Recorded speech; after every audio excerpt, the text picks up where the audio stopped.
Guys আসসালামু আলাইকুম। আজকে আমাদের অ্যাপ্রাইজালের যে প্রক্রিয়া সেটা শেষ হয়েছে। সো একটা জিনিস দেখলাম, অনেকের প্রমোশন হয়েছে। আমি যেহেতু নতুন এমপ্লয়ি, আমার প্রমোশন হওয়ার কোনো চান্স নাই। হয়তো স্যালারি ইনক্রিজ হবে, এটা কালকে মেইল পাইলে বুঝবো। কিন্তু হচ্ছে অনেকের জন্য খারাপ লাগছে, আবার অনেকের জন্য খুব আনন্দ লাগছে। যেমন আমার লিড, সে ডাবল প্রমোশন পাইছে। তিনি এক্সিকিউটিভ ছিলেন, ওখান থেকে ডিরেক্ট অ্যাসিস্ট্যান্ট ম্যানেজার হয়ে গেছেন। সো এটা লাকি বলবো, আমি এরকম কখনো দেখি নাই, এই প্রথম দেখলাম যে এক্সিকিউটিভ থেকে ডিরেক্ট অ্যাসিস্ট্যান্ট ম্যানেজার হইতে।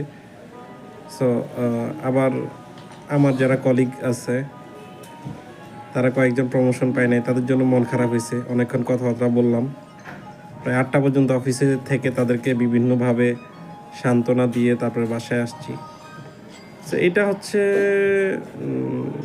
কর্পোরেটের প্রতিযোগিতা। এই প্রতিযোগিতায় অনেকে হেরে যায়, অনেকে চাটুকারিতা করে জিতে যায়। এটা হচ্ছে কর্পোরেটের খেলা।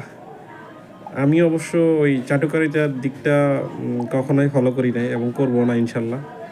যদি নিজের যোগ্যতা বলে কোনো কিছু পারি তাইলে বা কোম্পানি দেয়, সেটা হচ্ছে ভিন্ন কথা। সবাই আমার জন্য দোয়া করবেন এবং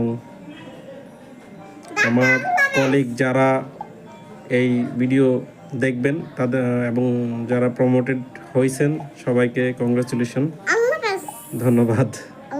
আল্লাহ হাফেজ। Bye bye.